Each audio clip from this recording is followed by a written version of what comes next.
Woman of Truth here. It's about time to do an update on the trailer conversion, the cargo trailer. Here it is. All the windows are in. I'm going to take a quick walk around. We're having a heat wave. This is the final day, hopefully, of the heat wave. All the windows are in. One window I put in myself the other day. Bill's probably going to have to go behind me and fix all my mess ups. And I want to show you some of the changes, some of the things that we've done.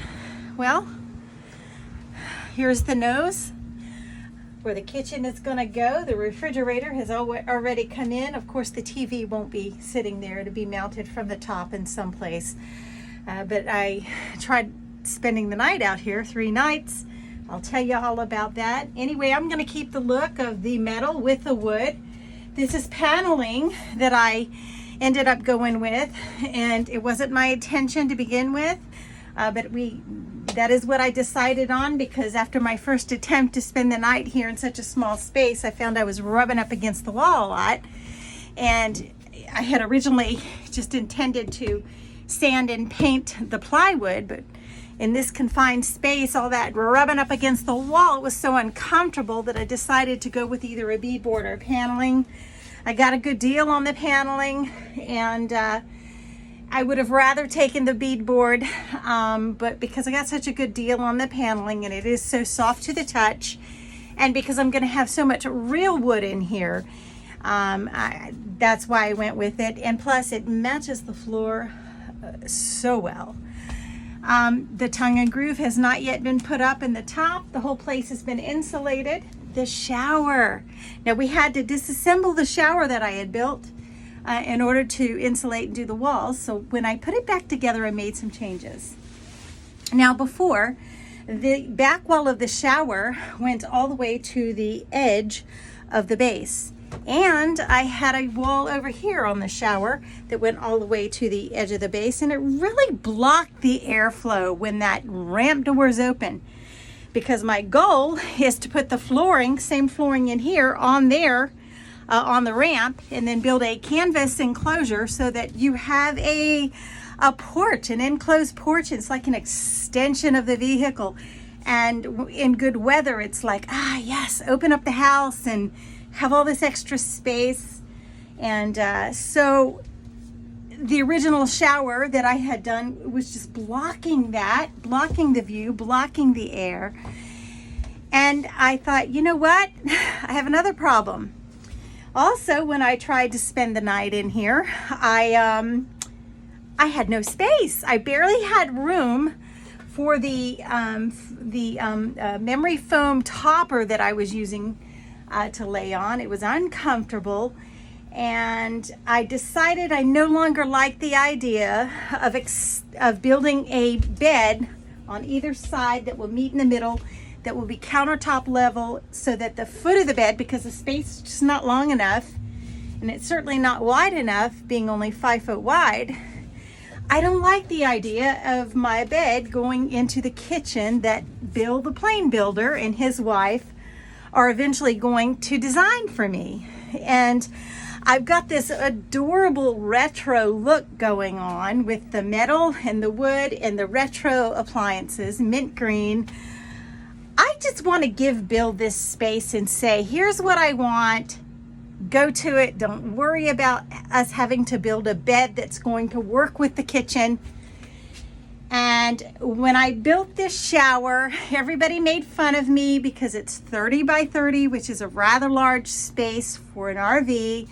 But I said, don't you worry, I will find a multitask for it. Everything must have at least 3 purposes in a small space like this. And they looked at me and said, well, what in the world can you do with your shower? Well, in this case, I'm going to sleep in it. After trying 2 nights to sleep in here and getting discouraged and thinking, how am I going to just do it? How am I going to fit it in without feeling cramped and feeling claustrophobic?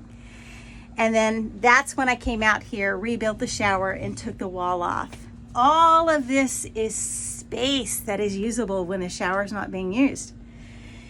But what kind of bed can I create that will be able to move into that space? And I shopped around for over 24 hours and I found a prototype for what I'm looking for, and I ordered a small futon to go over here and one to go over here. And what they do is they have only a 39-inch back, but the middle opens up and the arms go down on one side, the arms go down on the other side. If I put them together and they're both, then that long piece will go into the shower space, but the legs are on this side. So it's like I'm utilizing all that open space when the bed is down. Now, it's probably manufactured by the Chinese, real cheap, but that's okay. I ordered two. And even if when they come in, Bill takes a look at it, because he's always said, you need some stationary furniture too, because you want to have a permanent storage space. And I agree. If we were to just put those two units when they come in up, they're not permanent, so you're gonna lose out on storage space. But if we don't put the legs on them, but we use the prototype of the way that they're designed to take up a small space and then fold out, then we can build permanent bases for them a little bit higher, and then make it work. And who knows, maybe they're high enough off the ground that it will take very little modification. Well, it's so hot in here, I had to get an air conditioning unit. Everything I do in this trailer is for the purpose of two things. Number one, have a ready vehicle that I can survive in should things just go down, and for a short time. Number two, a vehicle ready for when I find that property and I get that well and septic put on it, I can move this vehicle out to that property and build my cabin. And I'd have a place to stay while I physically built my own structure to live in. That's why when I had the whiskey shower in mind for in here and decided it just wasn't going to work out for in here, that whiskey shower will one day go in my cabin. I'll have the luxury of being able to set that into a corner of a room of a cabin somewhere and build a beautiful wall structure behind it, but also have a soaking tub and a shower. Air conditioner. I purchased this at Lowe's. It's not your typical RV air conditioner. But in order for me to even come in here and acclimate myself to this small space, I gotta have some air. And because the power package hasn't been put in yet, I needed to get, an air conditioner that would, work now, that I can just hook up with an electric cord to my own power. And so this works fine at night, but during the day, and maybe it's just the extreme temperatures of this heat wave, I'm sweating now because it's not on. It's not doing a good job during the day, and maybe it's because I have it halfway hooked up to that vent. I don't know. I'm gonna keep my eye on it, try it out, and if it doesn't work the way I like it during the day, I'm gonna take it back to Lowe's because it's not serving its purpose. In the evening, it does fine. That unit will eventually go into the cabin.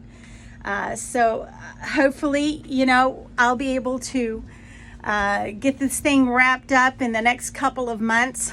I'm kind of at a standstill. I'm beyond my budget, and I still haven't purchased the power package. That's going to be the lithium batteries, the solar package with a solar generator, and then of course an inverter, and Bill the plane builder. It's just about ready for it to be moved onto his property, for him to put his skill to the test and create a beautiful kitchen. And now that I have ordered those two little futons that we're going to modify, it's going to not require to be cabinet level or countertop level, and he will just have this kitchen to do wonders with and not have to worry about sleeping space for me, because I think I have it solved. I'm so thankful. I'm nervous. I do know that tough times are coming.